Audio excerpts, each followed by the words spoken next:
অযোগ্য, শিশু ধর্ষক, মানসিক বিকারগ্রস্ত, বর্ণবাদী এমন সব চরম অবমাননাকর তকমা দিয়ে প্রেসিডেন্ট ডোনাল্ড ট্রাম্পের বিরুদ্ধে পথে নেমেছে মার্কিনীরা।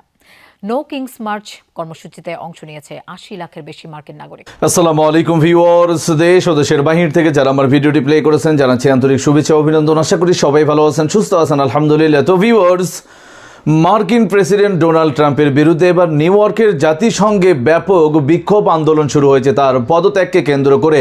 ইসরায়েলের সাথে সংঘবদ্ধভাবে ইরানের উপরে অতর্কিত হামলা এবং যুদ্ধ বেহাল পরিস্থিতি, অস্থিতিশীল পৃথিবীর দায়ভার এখন যেন পুরোপুরি ডোনাল্ড ট্রাম্পের উপরে বর্তায়। ঠিক এমন মুহূর্তে এখন নিউ ইয়র্ক তথা আমেরিকার অলি গলিতে এখন নো কিং ডোনাল্ড ট্রাম্পের পদত্যাগ নিয়ে ব্যাপক বিক্ষোভ আন্দোলন শুরু হয়ে গেছে। আসুন সর্বশেষ আমরা সেখানকার বিস্তারিত আপডেট লাইভ জানবো। সো ভিডিওতে যাওয়ার আগে ছোট রিকোয়েস্ট করবো, যারা চ্যানেলটি সাবস্ক্রাইব করেননি সকল আপডেট সবার আগে জানতে অবশ্যই চ্যানেলটি সাবস্ক্রাইব করে পাশে রাখবেন। দর্শক আসুন স্ক্রিনে। যুক্তরাষ্ট্রের বিভিন্ন শহরে প্রেসিডেন্ট ডোনাল্ড ট্রাম্পের বিরুদ্ধে এবং ইরান যুদ্ধবিরোধী বিক্ষোভ সমাবেশ অনুষ্ঠিত হয়েছে।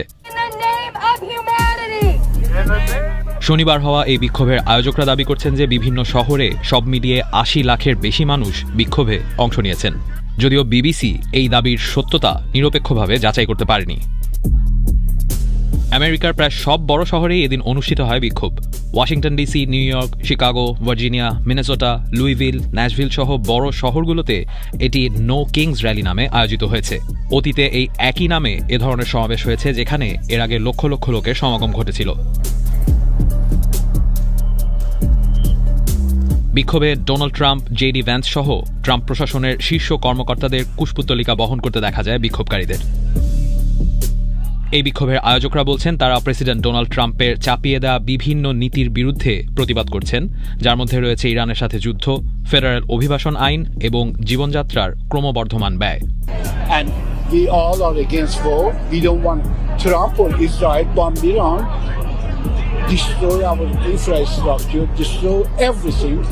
That's why I am here, being against war. এসব বিক্ষোভে হলিউড অভিনেতা, সঙ্গীতশিল্পী সহ নিউ ইয়র্কের অ্যাটর্নি জেনারেলের মতো সরকারি কর্মকর্তাদের অনেককেও উপস্থিত হতে দেখা যায়।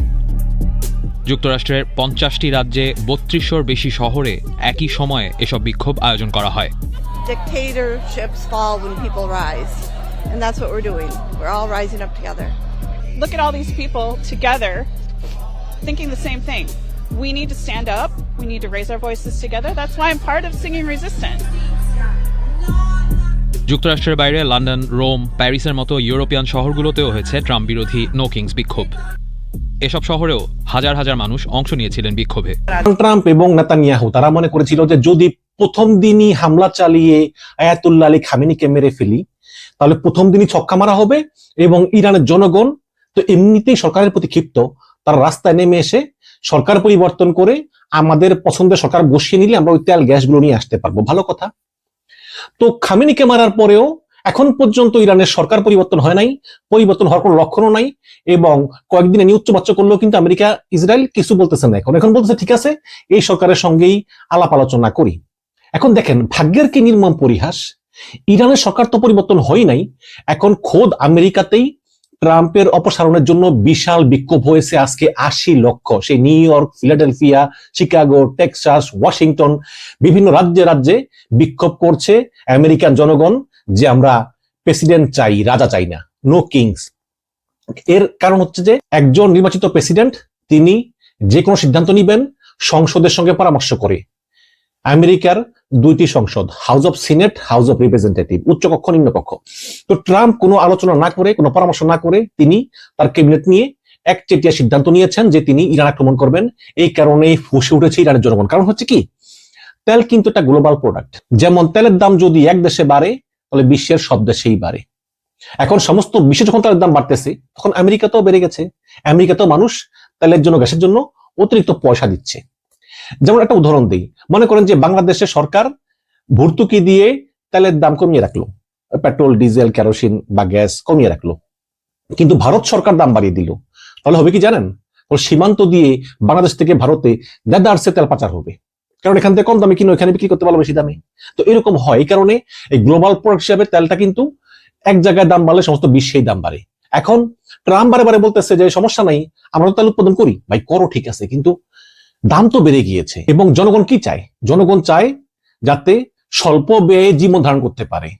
যখন বেতন পাওয়ার পরে দেখি মাস শেষে আমার প্রচুর ইলেকট্রিসিটি বিল দিতে হচ্ছে, গাড়ির জন্য পেট্রোল কিনতে হচ্ছে বেশি দামে, গ্যাস কিনতে হচ্ছে বেশি দামে, তাহলে আমি তো এই সরকারের প্রতি হেভি থাকবো না। তো এই কারণেই ব্যাপক বিক্ষোভ হচ্ছে, এবং ওদিকে ইসরায়েলেও কিন্তু অসন্তোষ ছড়িয়ে পড়তেছে। ইসরায়েলে এখনো বড় বিক্ষোভ হচ্ছে না, বাট এতদিন ধরে হয় কি, ইসরায়েলের জনগণ চিন্তা করতেছিল যে ইরানের সঙ্গে যুদ্ধ মানেই হচ্ছে আসলে কিছুই না, কারণ আমাদের সরকার বলেছে তাদের আকাশ প্রতিরক্ষা ব্যবস্থা অত্যন্ত শক্ত, যে কোনো মিসাইল আসলেই তারা আয়রন ডোম মেরে, ইন্টারসেপ্টর মেরে উড়িয়ে দিবে, পুড়িয়ে দিবে, আমাদের কিছুই হবে না। কিন্তু এখন দেখা যাচ্ছে প্রতিদিনই ইরানের মিসাইল আক্রমণ করতেছে, ধ্বংস করতেছে, বাংকারে লুকাতে হচ্ছে। এই কারণে এগুলো দেখতে দেখতে ইসরায়েলের জনগণ বিরক্ত, জনগণ আসলে আর সহ্য করতে পারতেছে না, কত আর এভাবে প্রতিদিন ইরানের কাছ থেকে মিসাইল আসে, জায়গায় জায়গায় অ্যাটাক করে। ওদিকে কিন্তু আমেরিকা ইসরায়েলও বসে নাই, আমেরিকা ইসরায়েলও সন্ধ্যার পরেই আক্রমণ করতেছে ইরানে।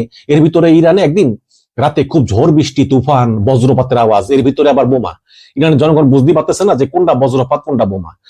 সব মিলিয়ে বিভীষিকাময়, প্রায় 1900 লোক মারা গেছে, ইরানে সবচেয়ে বেশি মারা গেছে, অবকাঠামো ধ্বংস হচ্ছে, প্রায় 10,000 বোমা ফেলানো হচ্ছে ইরানে। হ্যাঁ, কিন্তু তারপর তারা টিকে আছে, কারণ তারা তো আর যুদ্ধ করতে আমেরিকা যাবে না, তাই না? আমেরিকা যাবে না, ইসরায়েলও যাবে না, ইসরায়েল আমেরিকা তাদের কাছে আসবে। সুতরাং তারা প্রস্তুতি নিচ্ছে, এবং ইরানের স্পিকার বলতেছেন যে আসো, আমরা আমেরিকার জন্য ওয়েট করতেছি। তাহলে দেখুন, যে আমেরিকা ইসরায়েল চেয়েছিল ইরানের সরকারের পতন হোক, ইরানের সরকার পরিবর্তিত হোক, সেই ইরানে তো সরকার পরিবর্তনের কোনো লক্ষণই নাই, বরং এই আমেরিকা ইসরায়েলি সরকার পরিবর্তনের জন্য আন্দোলন শুরু হয়েছে। ভিয়েতনাম যুদ্ধে আমেরিকা প্রায় 50,000 সেনা হারিয়েছিল, মারা গিয়েছে, এবং আহত হয়েছিল প্রায় 1 লক্ষ। এখন এই ইরানে আমেরিকা কত সৈন্য পাঠাবে? ধারণা করি 30,000 40,000 এর আশেপাশে এরকম পাঠাবে, এবং 10,000 স্পেশাল সেনা, এরা ডেল্টা ফোর্স, প্যারাট্রুপার এগুলো পাঠাবে। কিন্তু ইরানের ফ্রন্ট লাইনের সেনা হচ্ছে 10 লাখ। দর্শক, স্ক্রিনে আমরা সে সম্পর্কে বিস্তারিত জানলাম। এই বিষয়ে আপনাদের মতামত কমেন্টে জানান, কেউ ভিডিওটি স্কিপ করবেন না। ইরানকে দমাতে গিয়ে এবার যেন সকল মিত্রদের মুখটাই হারিয়ে ফেলেছে ডোনাল্ড ট্রাম্প। যতগুলো দেশের সাথে তাদের গুড রিলেশন ছিল, সবটা দেশ যেন মুখ ফিরিয়ে নিয়েছে ট্রাম্পের এমন পরিস্থিতিকে কেন্দ্র করে। সর্বশেষ এবার ট্রাম্প কি ইরানের কাছে আত্মসমর্পণ করতে বাধ্য হচ্ছে? বিস্তারিত আপডেট জানবো রিপোর্টে। আমেরিকার অবস্থা এমনই যে ইরানের সাথে যুদ্ধ করে আমেরিকা এখন একা হয়ে পড়ছে।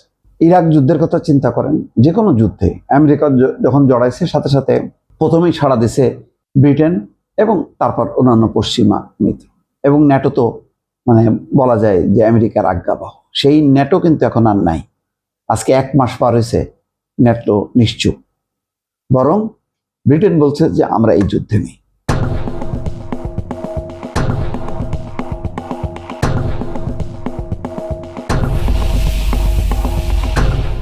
আমেরিকা কি চায় কারো কাছে স্পষ্ট না। যেমন দেখেন, বলছে ইরান যুদ্ধের সামরিক লক্ষ্য অর্জনই আমাদের প্রধান লক্ষ্য। আচ্ছা, সেই সামরিক লক্ষ্য অর্জনটা কি কেউ জানে? কি করতে চায় তারা? কেউ পরিষ্কার না। তো যেই যুদ্ধের কোনো লক্ষ্য নেই, সেই যুদ্ধে অন্যরা জড়াবে কেন? ইরাকের ব্যাপারে যেমন ছিল যে ইরাক যেহেতু পারমাণবিক অস্ত্র তৈরি করছে, সুতরাং সেটা দখল করো, ইরাক সাদ্দামকে উৎখাত করো, পরিষ্কার। এখানে কি সেই একই অভিযোগ যদিও আনার চেষ্টা করছে, কিন্তু ধোপেটাকে নেই। বিশেষ করে যেই আলোচনা থেকে বের হয়ে এসে আমেরিকা ইরানের উপর হামলা চালালো, সেই আলোচনার সর্বশেষ বার্তাটা ছিল যে আমাদের পরমাণু কর্মসূচি শান্তিপূর্ণ, আমেরিকা তোমরা আমাদের এই কর্মসূচিতে অংশ নাও, যুক্ত হও, দেখো আমরা কি করি। কিন্তু আমেরিকা সে কথা শোনেনি, না শুনে তারা হামলা চালালো। কার কথায়? ওই যে নেতানিয়াহু, আবার বলা হয় সৌদি প্রিন্স সালমান, তাদের চক্করে পড়ে আজকে হয়তো এই পরিস্থিতি। আর ট্রাম্প সম্পর্কে বলার কিছু নেই, কখন কি করবে কেউ কিছু বলতে পারে না। সেটা সেই শুল্ক বাণিজ্য চুক্তির থেকে শুরু করে গত 1-1.5 বছর 2 বছর যে পরিমাণ বিতর্কিত হয়েছে একটার পর একটা, এটা তো বলার অপেক্ষা রাখে না। যুদ্ধের ক্ষেত্রে তাই মুহূর্তে মুহূর্তে একটা কথা বলতেছে। ওইদিকে পাকিস্তানের 4 দেশের পররাষ্ট্র মন্ত্রীরা যখন বৈঠক করছে মানে যুদ্ধ বন্ধের ব্যাপারে, তখন বলছে যে ট্রাম্প বলতেছে নিজে যে আমরা ইতিমধ্যে 13,000 লক্ষ্যবস্তুতে আমরা আঘাত করেছি, আরো 3,000 বাকি আছে। তাহলে আপনি আঘাত করতে থাকবেন, তাহলে কিসের যুদ্ধ বন্ধের আলোচনা? এটা তো তামাশা। ইসরায়েল যেমন গাজার যুদ্ধ নিয়ে তামাশা করে, শান্তি চুক্তি করে, কিন্তু পরের দিন থেকে আবার মানে বিমান হামলা করতে থাকে, ঠিক সেরকম। তো এখানে কি বলা হচ্ছে যে যুক্তরাষ্ট্র ছাড়া ন্যাটোর কোনো অস্তিত্ব নেই। মার্কিন পররাষ্ট্রমন্ত্রী মার্কো রুবিও ন্যাটোর সমালোচনা করে বলছেন যুক্তরাষ্ট্র ছাড়া ন্যাটোর কোনো অস্তিত্ব নেই। হ্যাঁ, ন্যাটো দুর্বল হয়ে গেছে, জাতিসংঘের মতন অকার্যকর, এটা সত্য। আল জাজিরাকে দেওয়া সাক্ষাৎকারে তিনি বলেন, রুবিও বলছেন এই সত্যটি সবাই জানে, ইরান ও ইসরায়েলের এই যুদ্ধে সহায়তা না করা এর আগে মার্কিন। স্ক্রিনে আমরা সে সম্পর্কে বিস্তারিত জানলাম। সো ভিডিও এই পর্যন্ত, ভালো লাগলে লাইক এন্ড কমেন্ট করবেন। দেশের সকল আপডেট সবার আগে জানতে অবশ্যই এই চ্যানেলটি সাবস্ক্রাইব করে পাশে রাখবেন। দেখা হবে পরবর্তী ভিডিওতে ইনশাআল্লাহ। আসসালামু আলাইকুম ওয়া রাহমাতুল্লাহ।